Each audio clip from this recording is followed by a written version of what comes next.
Hello students, welcome in my YouTube channel chemistry by doctor Amit Sharma में।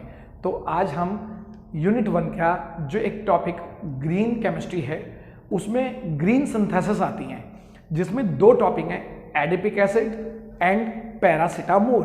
तो इसमें क्या होता है, एक तो कन्वेंशनल मेथड आता है जो पुराना मेथड है जिसकी कुछ ड्रॉबैक्स होती हैं, और दूसरा ग्रीन मेथड ऑफ सिंथेसिस। तो मैं दोनों को कंपेयर करके इसके ऊपर बताता हूं, क्योंकि कई बार कंपेरेटिव स्टडी आती है तो पूरा 10 मार्क्स का जो आजकल 7 मार्क्स हमारा क्वेश्चन तो लॉन्ग क्वेश्चन के ऊपर बनता है। तो स्टार्ट करते हैं एडिपिक एसिड के साथ। तो फर्स्ट एडिपिक एसिड ये कहां यूज होता है, तो डेली लाइफ में आप जानते हैं नायलॉन 66, नायलॉन 610 जो फाइबर होता है उसकी सिंथेसिस के लिए adipic acid is a raw material. तो इसको लिख सकते हैं, it is used as a raw material for the synthesis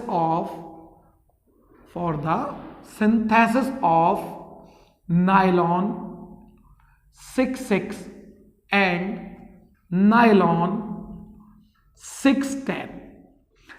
क्योंकि इनकी जरूरत पड़ेगी। तो अब बात करते हैं एडिपिक एसिड का मॉलिक्यूलर फॉर्मूला क्या होता है। What is the molecular formula of adipic acid. तो इसमें हम देखते हैं कि एक तो हमारे पास COH ग्रुप होता है और कार्बन एटम की CH2 की 4 की चेन, देन COOH। इसको मॉलिक्यूलर फॉर्मूले को यदि हम ओपन चेन स्ट्रक्चर में आपको ऑब्जर्व कराऊं तो ये कुछ इस तरीके से होता है, OH C double bond O CH2 CH2 CH2 CH2 1 2 3 4 और इस साइड भी C double bond O OH। तो इट इज CH2 का whole 4 left side and right side COOH।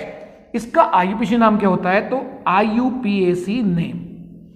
तो यदि हम बात करें तो कार्बन एटम की चेन 6 कार्बन एटम्स की है, 1 and 6 पोजीशन पर कार्बोक्सिलिक एसिड ग्रुप है, तो इसे बोलते हैं हम hexane 1,6 dioic acid. Hexane 1,6 dioic acid is the IUPAC name of adipic acid. अब इसको किस तरीके से हम सिंथेसिस करेंगे, तो दो मेथड हमारे पास है, एक तो कन्वेंशनल मेथड और दूसरा होता है ग्रीन मेथड। तो पहले हम बात करेंगे कन्वेंशनल मेथड की, जो पुराना मेथड है। तो conventional method for the preparation of adipic acid. तो conventionally it is prepared from the benzene. तो adipic acid can be prepared from benzene by 3 steps। तो ये जो रिएक्शन होती है वो 3 स्टेप में कंप्लीट होती है। 1 by 1 करके मैं आपको स्टेप बताता हूं। तो स्टेप नंबर 1, स्टेप फर्स्ट, सबसे पहले क्या होता है, बेंजीन ऑन रिडक्शन। तो रिडक्शन हाइड्रोजन से होता है in presence of Raney nickel as a catalyst work करता है। It is converted into cyclohexane. तो इसका नाम है benzene and it is converted into cyclohexane on reduction with hydrogen in presence of Raney nickel. Step number 2 में क्या होता है, जो ये साइक्लोहेक्सेन है, cyclohexane on reaction with oxygen in presence of cobalt catalyst oxidised and gives a mixture of cyclohexanone and cyclohexanol. तो जैसे ही इसका ऑक्सीडेशन होगा तो ये मिक्सचर बना देगी साइक्लोहेक्सेनोन और साइक्लोहेक्सेनॉल का। तो मैं लिख देता हूं इनका नाम, it is cyclohexane on oxidation is formed cyclohexanone और इसका नाम है साइक्लोहेक्सेनॉल।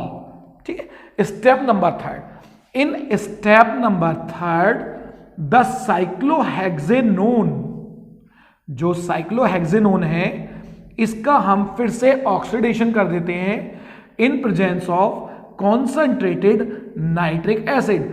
तो ये कन्वर्ट हो जाता है किस चीज में, it is converted into adipic acid. तो ये क्या बन गया हमारा final product, it is the adipic acid. अब यहां पे बेटा इसकी कुछ ड्रॉबैक्स आती है। What are the drawbacks of the conventional method? तो कन्वेंशनल मेथड में मैं आपको बताना चाहूंगा जो बेंजीन है it is a volatile aromatic compound and it is carcinogenic in nature. तो पहली ड्रॉबैक आप क्या लिखेंगे कि benzene as a starting material is aromatic and volatile compound which is carcinogenic in nature. Second one, use of metal catalyst like nickel and cobalt, and third one, use of mineral acid. These are the drawbacks of conventional method for the synthesis of adipic acid. तो पहले आप इसका screenshot ले लें, फिर मैं इसका green root आपको बताऊंगा। तो अब हम बात करेंगे green route for the preparation of adipic acid. तो ग्रीन मेथड में हम एडिपिक एसिड से एडिपिक एसिड किस तरीके से प्रिपेयर करेंगे, तो इसमें लिखते हैं हम in this method, in this method cyclohexene is oxidized by 30% hydrogen peroxide in presence of sodium tungstate। Sodium tungstate, formula होता है सोडियम टंगस्टेट का Na2WO4 as a catalyst, sodium tungstate as a catalyst and aliquat 360 as a solvent. तो यहां पे एक special solvent use किया जाता है एलिक्वेट 360।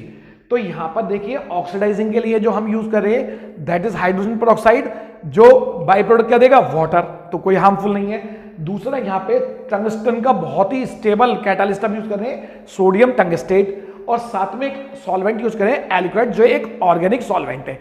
तो इसमें स्टार्टिंग मटेरियल जो साइक्लोहेक्सीन है ये कैसा, ये वॉलेटाइल नहीं होता और ना ही कार्सिनोजेनिक होता है, तो इट इज साइक्लोहेक्सीन।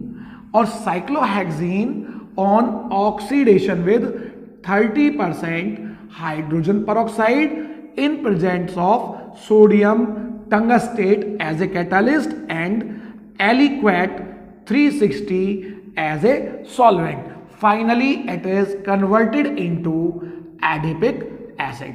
तो देखिए यहां पे क्या एडवांटेज हुई, सबसे पहले तो इसकी एडवांटेज हुई it is a one step reaction. दूसरा, starting material is non volatile and non carcinogenic in nature. Second one, the oxidising agent is a good oxidising agent which it gives by product as water, and sodium tungstate is a very stable catalyst and aliquat 360 is a organic and green solvent for the reaction. तो इस तरीके से ये हमने आज जो किया adipic acid का conventional method versus adipic acid का green route for the synthesis. आप लोग इसका स्क्रीनशॉट ले लें। दूसरी वीडियो में हम करेंगे पैरासीटामोल की सिंथेसिस। यदि आपको वीडियो अच्छी लगी हो तो इसे लाइक करें, ज्यादा शेयर करें, मेरे चैनल को सब्सक्राइब करें, और सब्सक्राइब करेंगे तो बेल आइकन को प्रेस करना ना भूलें ताकि आने वाली वीडियो के नोटिफिकेशन आपको मिलते रहे। Thank you.